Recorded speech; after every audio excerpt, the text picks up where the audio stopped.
Hello and welcome to PFF Fantasy Football Podcast. I'm your host, Ian Hartitz, and today we continue our Fantasy Files series with a look at the worst-case scenarios for every top 12 consensus-ranked tight end. If you haven't heard the quarterback, running back sections of this, I invite you to do so.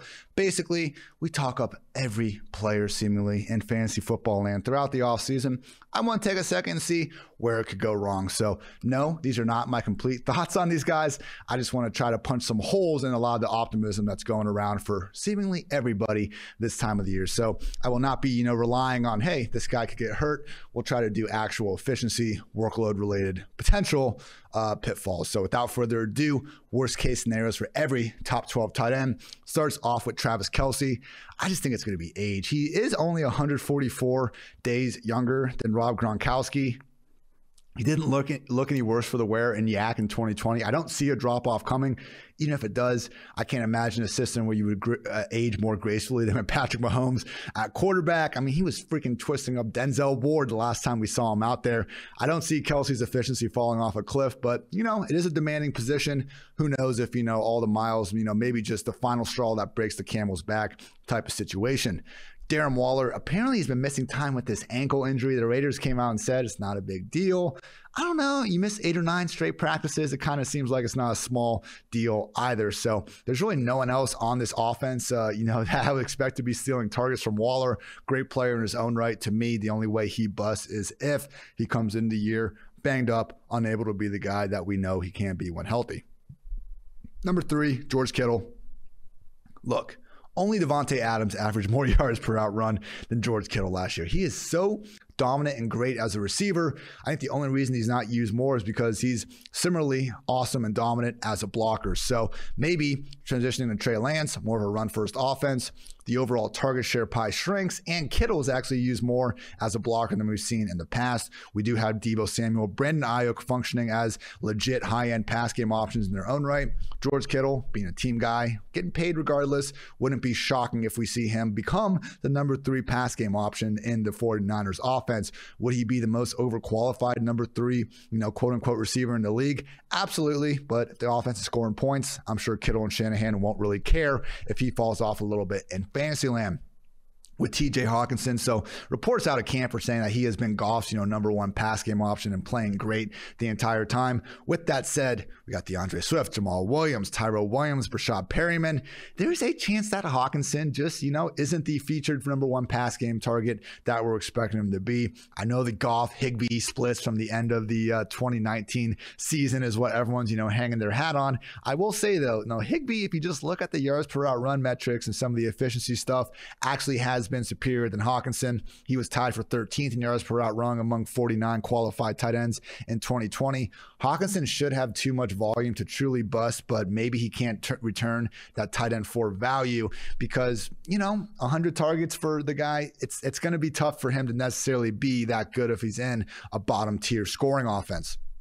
Tight end 5, Mark Andrews. So he actually fell off a little bit last year, and it does concern me. Career low marks in yards per reception, yards per target. I get it if you want to pin those on Lamar Jackson, but Mark Andrews, only 3.2 yards after the catch per reception last year. 2019, he was at 4.5. In 2018, 5.8. No, there's no more tight end competition in the offense, but Sammy Watkins, Rashad Bateman, if they really want to elevate the Ravens passing game to a new level, which seems like the goal, maybe featuring your tight end as such a high target share isn't the way to do that. So newfound competition in the passing game combined with Andrews just not being the same monster maybe we thought he was the first 2 years of his career could be how he just doesn't quite return the same fantasy value as we're expecting.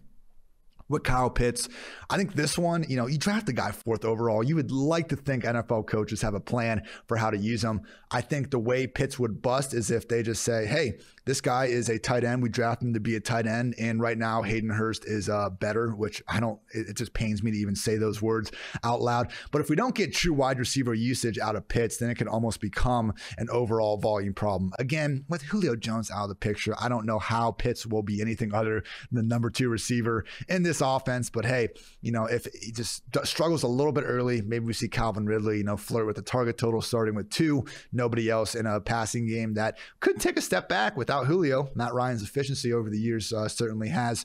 Might be tough for Matt Ryan to enable more than one super high-end fantasy asset. Tight end 7, Dallas Goedert. It's already happening, people. I mean, the Zach Ertz, Dallas Goedert split was predictably terrible last night in the preseason game. I'm recording this on Friday. So in the Steelers-Eagles game, and that shouldn't be a surprise. Maybe Ertz isn't on the Eagles by the time the season starts. We better hope not if you're still drafting Goddard as a top 6, top 7 tight end. You know, once it became clear Ertz, the real Slim Shady, was back, I moved Goddard back down to a borderline tight end 1. I certainly think he's better than Ertz in the year 2021. He was better than Ertz in the year 2020. Didn't stop Ertz from still out-targeting him then and potentially now. So offenses, real life with 2 great tight ends, fantastic. You probably don't even have one great one in fantasy. Tight end 8, I have Noah Fant. Maybe the answer to Drew Lock versus Teddy Bridgewater is no. Probably seems like the most probable one at this point. And Noah Fant, as much as I really think he has a potential eruption year coming, he was so banged up last year and just electric after the catch as a rookie. Hey, he could be the pretty clear-cut number 3 pass game option behind Judy, behind Cortland Sutton, hell, maybe even behind KJ Hamler as well. So game of volume, if it's quarterback, you know, makes the efficiency rough to come by, that's how Noah Fant just won't have a great breakout in 2021.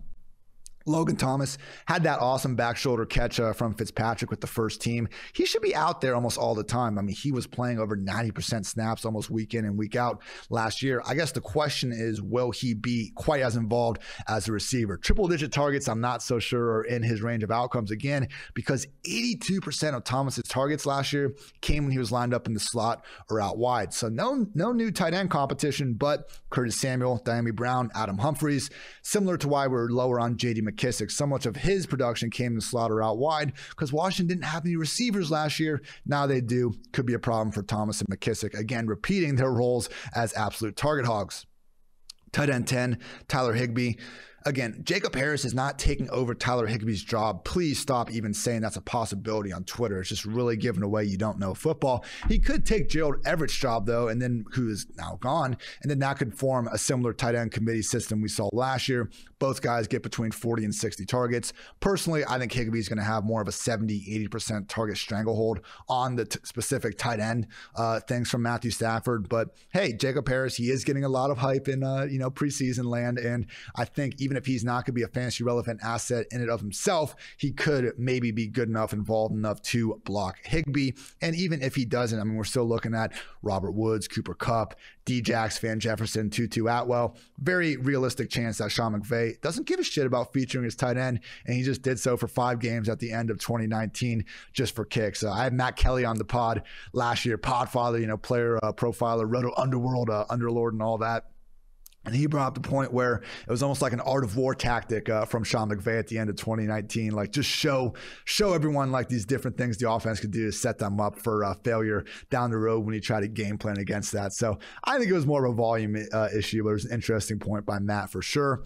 Tight end 11, Robert Tonyan. Yeah, the cries for regression come true. Tonyan probably not going to, I can actually guarantee he will not have more touchdowns than incomplete targets again in 2021. Devontae Adams he will remain the alpha target hog. Maybe Aaron Jones, MVS, Randall Cobb end up leaping past Tonyan in Aaron Rodgers' pecking order. We still got, I think, is Mercedes Lewis still on that squad? I think so. But, Sternberger, multiple tight ends on Green Bay at this point. Maybe Robert Tonyan's year. Little more of a fluke than a sign of things to come. And finally, tight end 12, Mike Gesicki. Look, I think this is what's happening. I have Gesicki as like tight end 20. Hunter Long is banged up right now, their 3rd round tight end, but still have Adam Shaheen and some other guys.